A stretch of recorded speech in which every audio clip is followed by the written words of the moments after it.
Boom. Hey. SeerNova Podcast, episode 105. We have Michael Watson from Freestyle Comics. What's going on? Oh, nothing much. Another busy day to get started on. Yeah. So, you have Hotshot as your comic, but what do you do besides, that? Oh, yes, what do I do besides that? I published the 7 other books at Freestyle Comics. I work with, say, around 20 different creatives to get those books to happen. Big supporter of the indie community. I do a podcast called Chat and Draw, another one called Agents of the Nerdy, which we're remodeling right now. Go to comic book conventions. In my day job, I'm an art director. Very cool.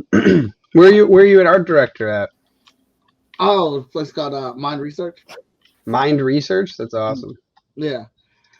I'm married. I have 4 kids. I collect toys. You sure? So, working on Hotshot, working on Vigilance, Heroes International. We got a couple crossovers planned that we're working on. We just funded our 6th Kickstarter for Green Zone, which is a brand new book that we'll be releasing.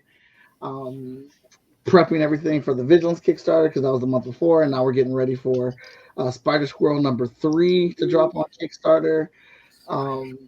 We've been pretty busy. Yeah, that's awesome.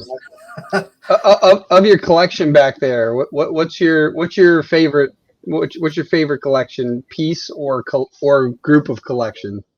The Holy Grail right now is the Razor Crest. Ooh, that big. That's the Grail right now. So been looking for that one for a minute. Nice. And what's your do you know what your rarest thing is? Like, do you have something that's like super rare? Probably the Balrog from Lord of the Rings. Ooh. It's like 2 feet tall, 4 feet wide, electronic. Is it like what is it? Those the things that like Chuck E. Cheese? What the hell are they called? Yeah, back there. Oh my God, it's huge! Yeah, I can see it even on this. Yeah. Walmart wouldn't sell it, and Target wouldn't sell it because it looks like the devil. I had to get it at Comic-Con, and I didn't know they were releasing it at Comic-Con. I just happened to be walking by, and they said we have like 20 Balrogs that we're selling right now today, and I knocked down like 7-year-olds for it. Nice. It's like my proudest moment.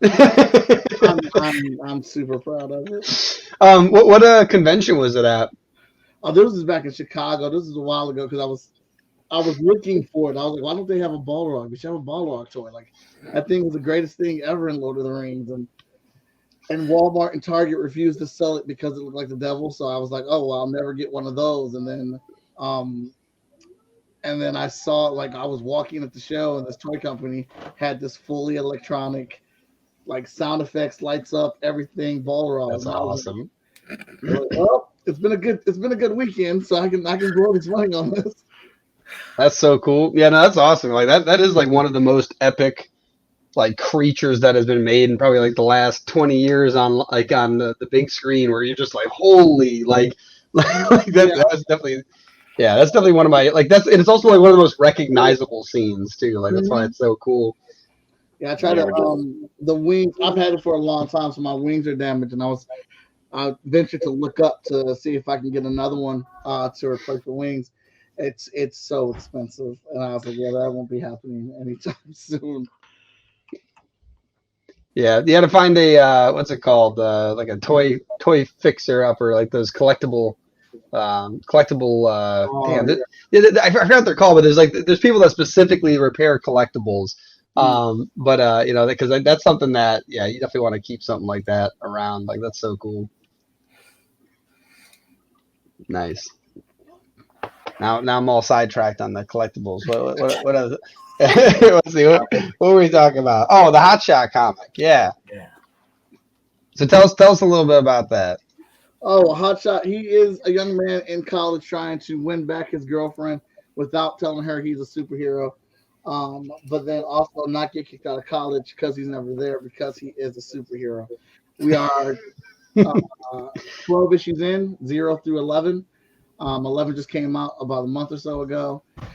I'm working on the 13th issue right now, which is technically issue 12. We're in the Unforgiven story arc. It's a 4-part arc where Hotshot is questioning his heroic ability, and it's tied to his past, to some childhood trauma that he experienced and went through after he just recently failed to save a young man and his son. The book, I try to ground it and base it on as much as reality as I can for the story of Hotshot, while mixing on top of it this super fantastic, superhero story on top. That's cool. Very Actually, I have cool. something like that in my comics in like the future because it's actually around like near the 12th issue too, which is kind of funny when that happens. But he like questions if he's like a hero or whatever. What's your what were some of your main influences for this comic? Because I'm looking at it and the characters are awesome. I'm looking through the covers right now. Oh, influence are abound in that comic book. I love geekdom. Probably the biggest influencer would be Spider-Man. As of recently and lately, after completing or getting into the Invincible series for Image Comics, we got a lot of Naruto in that as well, and a little bit of Wolverine or whatnot. But Ryan Otley was a complete driving force. Every month a new issue of Invincible would come out, and he would motivate me without even knowing that he was, with his amazing art and what they were doing on Invincible, to put out the best book that we could put out for Hotshot. That's awesome. Invincible is definitely like an insane series. Like I never saw the comics. Never read the comics. I just saw the Amazon series, and like that was like that was such a cool thing to see, because that's something that not to like the degree in which that series ends, but in our comics, like we like to keep a little more realism in it, right? Like some of the really old comics, like the Action Comics, and then probably for like the next 20 years after that, a lot of the comics had like hyper surrealism. Like it wasn't not everything was quite believable. Like that's the reason why Spider-Man was such an impact to so many people. It was the first time where almost everything other than the superhero part was a hype, like really like everyone could connect with that, right? Like that's why that was such like I think Spider-Man's the number one favorite comic. Then it's Batman, and and then Superman. I think it's either that, or I think Superman, Batman switch back and forth. But Spider-Man's like the number one favorite comic in the world, and it's because he's like the most relatable. It's like the coolest thing. And so like it's cool to hear that. Yeah, that's what we try to go for with our books. I want Spider-Man to win because I care about Peter Parker, and I know Peter Parker has a crappy life, and he never gets any wins, and he's always struggling. So we want, like, I either want you to love Hotshot or hate Hotshot. Like I want you to want him to get his ass kicked, or I want you to want him to see him win. But in order to make that happen, we've got to put in these beats that are relatable for the character, that you will be able to say, oh, I've been there, I know. And even you can even pass judgment, like, oh, I don't like that decision that he made in that situation, I wouldn't have done that. Whatever we can do to pull you into the book that gets you to have some type of buy-in to follow this character. Yeah, that's excellent, because like that is something that so many people I hate when people are like, oh, who's this story for, this comic for, this product for, this service for? Like, oh, it's for everybody. It's like, then no one's gonna buy it, right? Like you need something that has a little polarization. You need something that, because you can't love something if someone else can't equivalently hate that something, right? Like it needs to be something unique enough that it pulls you in. And so I love the fact that you're like, I want it to, like, you're like, yeah, that's what I would have done. Oh, I feel bad for him. Or like, oh, what an idiot. Like, why would he do that? I would never do that. Like, that's awesome. Is there any, so of the decisions that you have the character make throughout the series, Is there anything that you put in there that you specifically know that you wouldn't have done, but you think like almost like on purpose to like bother the audience, like to try to get him? Is there some decision along his journey throughout these 12 comics that like you're like, I wouldn't have done this, but I'm going to make him do it anyways? Well, Hotshot's kind of loosely based off of my life in college, so all of the shitty decisions I've done. So yeah. No, that's awesome. Yeah, do other than Hotshot himself, like the characters out around that, are they based off of anyone, whether like closely or loosely? Yeah, some of like I said, it is based off of my college experience. So people that I've grown, had friendships and stuff with in college there and there. Victor Dandridge, who is my brother who I met in college. We start off as mortal enemies in the book. We're both competing for leadership of the comic book club. And because I'm so absent from all the meetings because of being a superhero, Victor's able to slide in there and change everybody's mind and put him in charge of the comic book group. My brother Ren is in there, and I have a scene in here where he just likes to argue because that's what he did in college.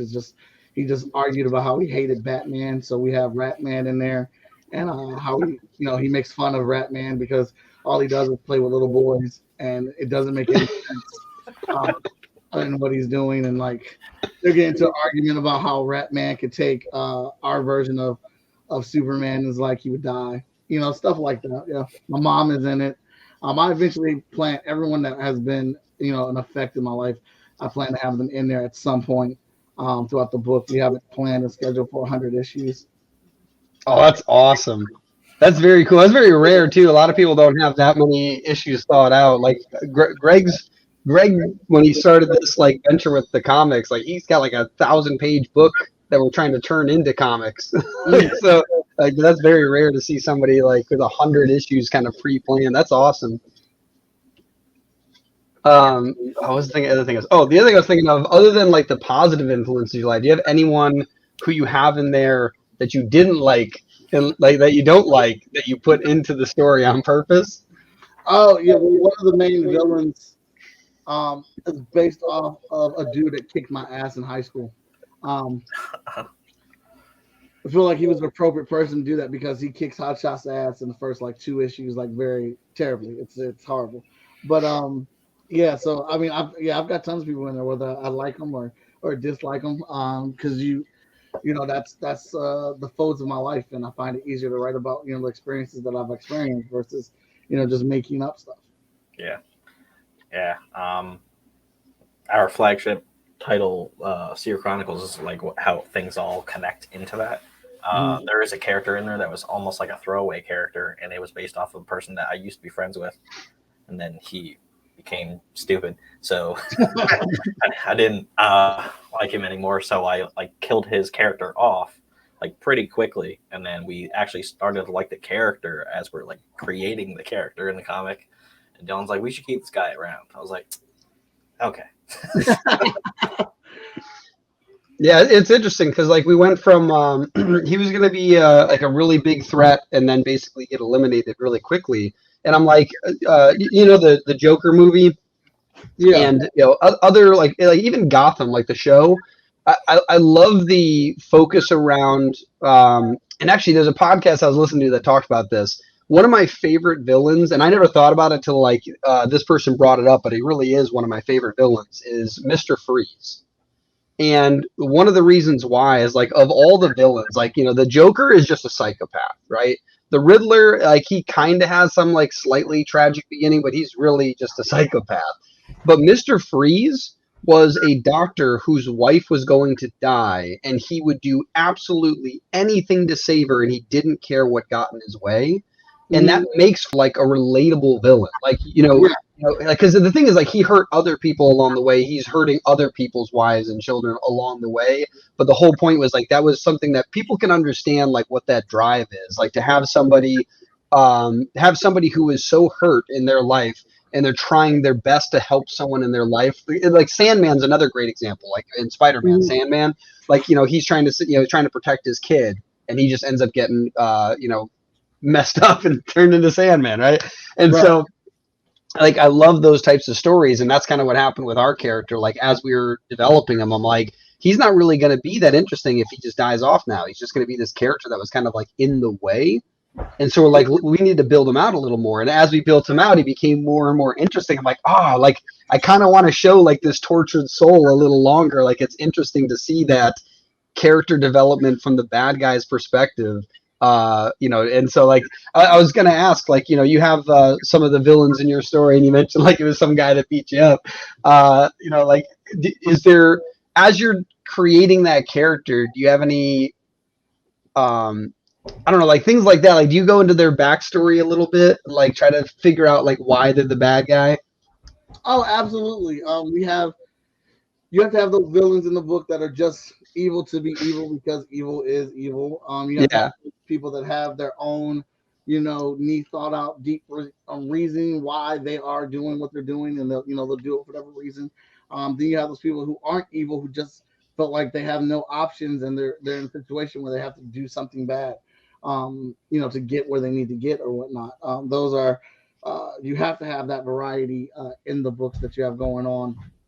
Absolutely. It's like, it was a Catgirl, Mr. Freeze, Joker. Like you got to have those different or Catwoman, right? Yeah, Catwoman, Joker, and Mr. Freeze are like great examples of that, where you have the person who's just evil, the person who does it because they think they have to, and the person who does it because of a tortured, something else that's bad that's happening. Yeah, one of our characters is a villain. His name is Ripple. He's like this 17-year-old kid who has interdimensional powers that he can teleport, but he can't control them. He inherited that ability from his dad, and his dad disappeared in the Zero event. So he's trying to find his dad, but in finding his dad, he can't control his powers.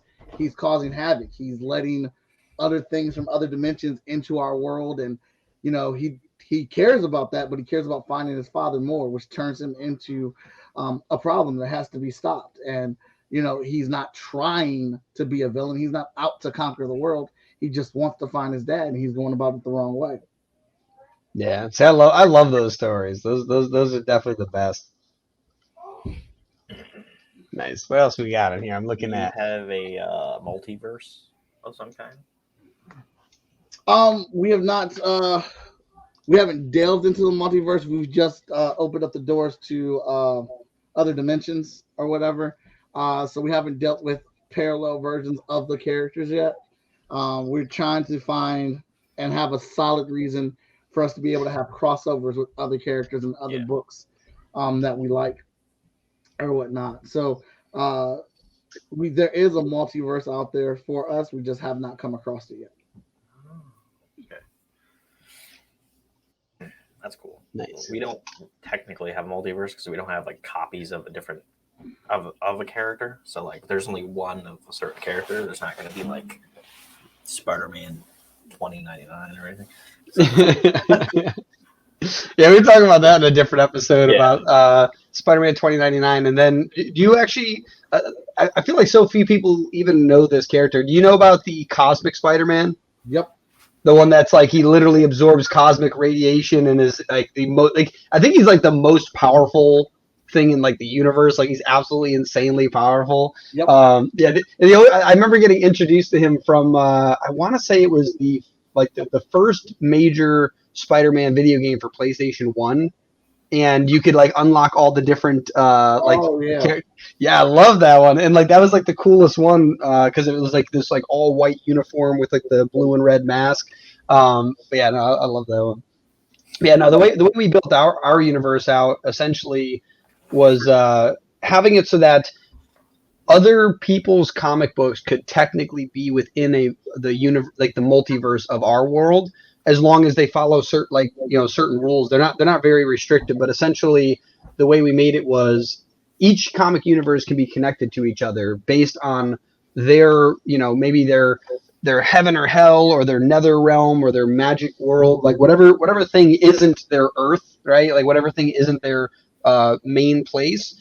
And then essentially we have the ability to open gateways between those places. So like, which is cool because it eliminates like we basically didn't want it so that, you know, we kill off, you know, Peter Parker, and then all of a sudden we're like, oh, he actually was alive in a different universe and now he's over here, right? And then we can change the whole story. And so we didn't want to be able to do that. We want to be able to have characters that you really like, and all of a sudden they're dead, and that's it, and it sucks. Like very like Game of Thrones. Like honestly, like it's like I love that concept of like, you know, taking a character that you're like, this guy's awesome. He's gonna be there till the oh my god, he's gone. Like, you don't even get to like finish falling in love with him before he disappears. And I really like that idea because it I think it keeps you in the story. Like, what are they going to do next? Like, what's happening? And so we still wanted this possibility to connect with other, like doing what's it called, crossover comics. But we didn't want it so they could just easily get into our universe, because then like that kind of breaks a bunch of things. Like I don't know if you've seen like the DC the Arrow Flash verse, where like Supergirl's in like a different universe, but like they kind of can get access to her whenever they need her. And I feel like, you know, like there's certain times where like, hey, maybe this is the time where you bring her over. This would have solved your problem real quick. So we didn't want that. So we made it so that it's difficult. And we actually just worked out like a plan with one of our other creators where part of that whole connection of universes actually starts with their universe. And then it basically goes into our universe. And that's what gives everyone this access through this. So in our universe, our like magic realm is called the Noctum realm. And that's where all this like dark energy comes from. And in that realm, that's where people can access it. And then from that, then they can get to our world. Okay. Right. So they have to be able to get into the Noctum realm first. And then from that, they can enter our world. And then that opens up the floodgates to anyone that can do that. So it's kind of interesting. Like, even when you say like a character can like, you know, teleport through dimensions, like that's kind of like the idea. We have this like dark world for that reason. It's kind of cool. Super creative, man. I would have never thought of anything like that. I like how you guys came up with that process.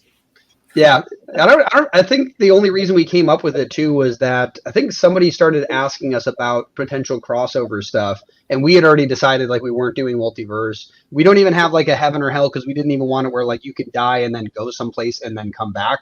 Like, you know, we didn't want any of that. So like we don't even have like religion in our universe. We just got rid of all of those obstacles and just have a magical realm. And then with that in mind, somebody was asking about that. We're like, how could we do that? And that's how we like came up with that. Yeah, so it was very, very random. Well, that's how a lot of problems get solved, or a lot of questions get answered. You don't think about those things until somebody else brings it up, or until you have a storyline where you need to think about it and figure out how it's going to go. Yeah. Have you ever considered doing crossovers with other creators? You know, like doing like, you know, like even Marvel and DC have done it, you know, where they've done like comic book clashes. Is there any creators? So first off, have you ever considered it? And if you have considered it, are there any particular creators out there that you would love to see your characters like in their comics, or vice versa? You'd like to see their characters in yours? Oh, well, I guess I lied earlier when I said that we haven't touched on the multiverse, because that's one of the things we did. We did like we wanted to cross over with Fourth Wall Productions, and Fourth Wall Productions. That's a cool name.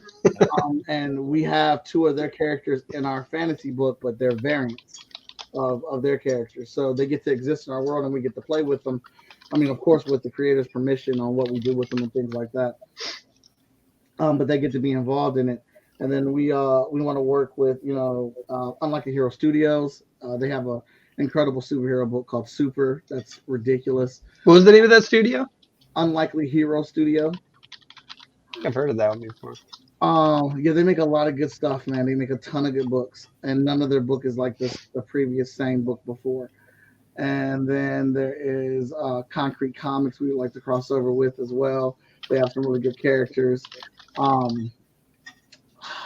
Dude, there's so many studios. We crossed over Adventures In-House Productions. We did that crossover was kind of funny because it was just me and Victor drawing our characters fighting each other online virtually for a whole week, and then realizing that we have 24 pages for a comic book that we can put together, and so it's called Scribble War. Scribble War, that's awesome. And we did 2 comic pages inside of all of our books to show like their characters were coming over into our world or whatnot, and gave it a reason for why it happened, but nobody remembers it because the world got reset after the fight or whatnot. But yeah, there's definitely a lot of characters that we want to cross and mix and mingle with. That's cool. I like that Scribble War idea. I also like that it resets. It kind of reminds me of like the Nordic mythology of what is it, Thor fighting the giant snake, and he hits him back in time, and like basically it resets everything. Yeah. That's funny. That's cool. I like that. That is cool. I was gonna say, you were mentioning Spider-Man as an influence. What's because this is just something that I've noticed. Like every story can go back to some ancient story. Like the Odyssey basically covers everything. You know what I mean? Like it's one of those things that it's like a super old story. Is there anything is there any older like for example, like I love Greek things. So like when we go to do like a language in one of our stories, we're using like a combination of Latin and like then I also like Japanese culture, so we want to combine characters from like Japanese and Latin characters, to make our own language for this cult that we have in our universe. And I'm curious if there's like, is there something outside of comics that highly inspires you for your works? Like, is it something like anything in the Greek or the Nordic or the Japanese, the Chinese cultures, like anything like that like really? Because you mentioned Naruto, so I'm curious if like anime or Japanese artwork inspires anything like that. Well, I'm super inspired by Samurai and Lord of the Rings. So that has a big influence on our story, Emerald Quest. As far as like the stories that we're trying to make now, where we're opening up the doors to bigger things or a variety of ideas. Like I said, those questions don't come up until like you actually face those questions, and it's like, well, what do we do here, or how do we bring this up? And I've seen the limits of myself as a creator, and I've reached out to other creators to network and work with them on coming up with some more characters. Like one of our villains that's coming our way, his name is Manifest, and I worked with Danny Cooper, who's editor-in-chief of Freestyle Comics, my brother as well, and we have Robert Jeffrey writing it. Tony Clapper helped build up the lore and back history of the character. I just provided kind of like the idea, the mentality of what this character is at now presently, and whatever we have to do to make sure that we have like a kick-ass, well thought out, thorough characters. Like that's kind of like at the point to where we are right now. Like, well, if we have to bring in somebody else who has a clear, outside of our box thinking, then yeah, that's what we want to do. That's cool. That's kind of how Greg and I actually work. Like Greg's the idea generator, and then I kind of help like refine the world. Like that's kind of like that's what happened with that character we mentioned earlier, where he was like, "All right, here's the character. Here's like his general powers, how he gets, and that kind of thing." I'm like, "All right, let's like really develop this, and let's try to figure out what his journey is. Like, what's his actual whole story? Where is he from? Why is he here? All those types of things. I love trying to figure out. I love world building. Like that's something that Greg and I. Have you ever heard of Notion, like the software? It's like Evernote, like that note taking app. Okay. It's kind of like that, except it has databases in it, and so we essentially have like an entire database of characters where it looks like an Excel sheet, like a table, but you can click on each of the people. It'll have a bunch of the Excel sheet itself is like the metadata, so maybe like their height, weight, like base stuff. But when you click on them, then you can write a whole story in there if you want to. It's just an item. So like the way the way a typical database works, it's just like a table, but each item has its own information inside of it. So we can then like interconnect people. So like we had mentioned that our universe, we decided to have it so that the birth of our universe was from actually another comic creator, something that happened in their universe basically birthed all of the universes. And so with that in mind, we then created a character that we already had, and now we actually are making it this thing that came from his world, and then it started our Noctum realm, right? And so now I can actually link those characters in this database and say, this is how they're all connected.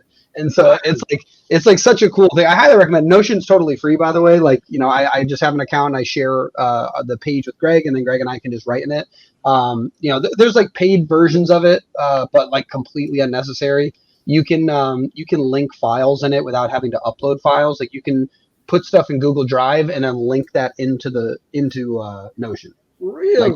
It's like, I'll let you know, I use that every single day of my life. I use it for personal stuff. I use it for my business. Like if I can, yeah, there you go. If I can ever get these guys to sponsor us, I would love this. Like if these guys were, I don't know if these are publicly traded. If they were, I think I'd be buying their stock. I absolutely love this software. I use it for everything.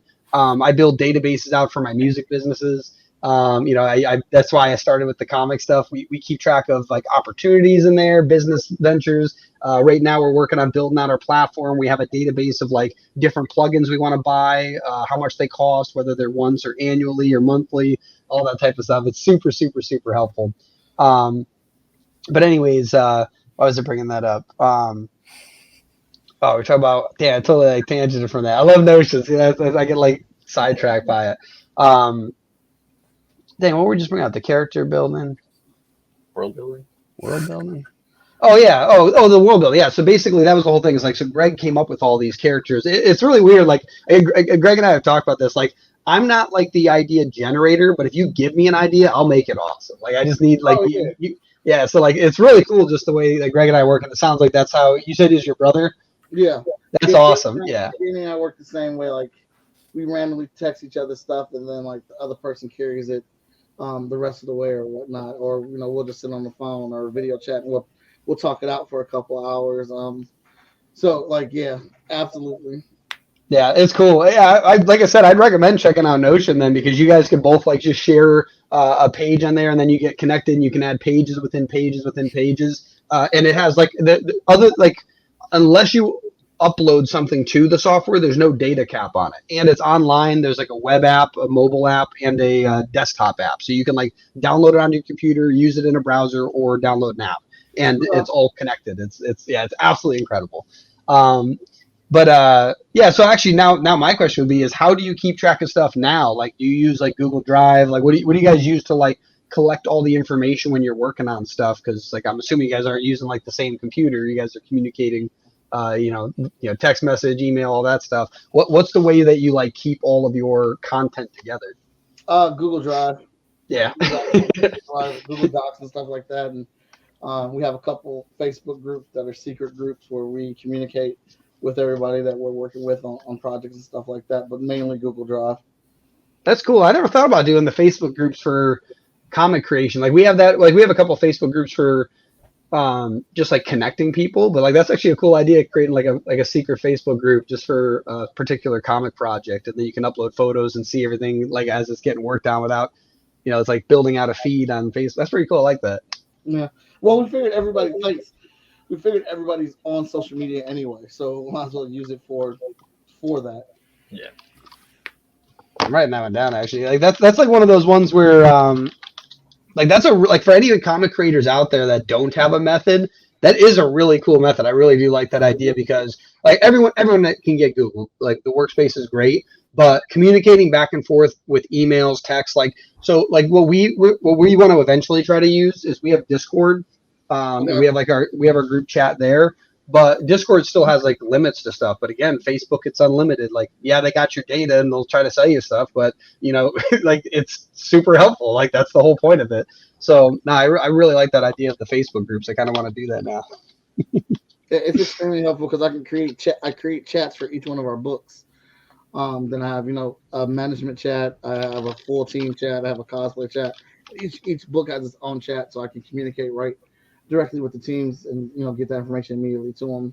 And now all that stuff everybody has, well, not everybody, but most people have Facebook on their phone. So yeah, when you say chats, do you mean like inside the group there's like different discussion boards, or what do you mean by chats? Just like a regular Facebook chat. I turn them into FSK group chats. Oh, like the messenger chats, like just group chat. I got you. Okay. Yeah. No, that's cool. That's awesome. Yeah, it is funny. Everybody has Facebook, and even if they don't have it on their phone, it's still like, they'll get to it eventually. That's cool. Is there anything else that you want to shout out that like you're thinking you want to share to the world? Any up and coming stuff that you haven't told anybody, that's secret, that's gonna be like a SeerNova exclusive? Well, we'll be in Cleveland next weekend for Fan Expo Cleveland. I don't have my table number yet. I'm hoping to get there here in the next couple of days. So we will be there. We'll be fully stocked on all of our books and whatnot. Spider Squirrel number 3 is dropping May 20th for Kickstarter, 2-week Kickstarter. And that book was created by Charlie McElvey. He's a part of FSK. June, we're changing up our release schedule. We were doing Emerald Quest number 2 next, but we are doing Emerald Quest issue 2 and 3 in a double-sized Kickstarter. Hotshot is getting moved to the end of November, and we're doing Hotshot 12 and 13 in a double-sized Kickstarter. Vigilance will get her first trade in January 2023, along with Heroes International. They'll be in a double Kickstarter as well. So those are a couple exclusives we haven't announced to anybody yet. Nice. Very cool. Look, we got some insider stuff. Nice. Awesome. Well, actually, so I actually do have other questions I want to ask in a second, but what I want to do is, and Greg, we can do this later. I want to be able to slice this here and put this in our Nova Nation exclusive. So we have a platform we're building on our website, and we can keep this in the podcast. We have a platform that we have on our website called Nova Nation, and the whole idea is basically like Patreon, but we built it into our own website, and people can sign up. It's $4.99 a month, so it's like the cost of a single comic per month, and basically they'll get access to behind the scenes work. So it could be unreleased comics, the pencils, inks, and colors of a comic before they're finished. Or even after they're finished, you can just see the behind the scenes concept art. We have a video game in development, all that kind of cool stuff. But one of the things that we want to also start doing is doing some exclusive podcasting. So that's what I want to do with this. So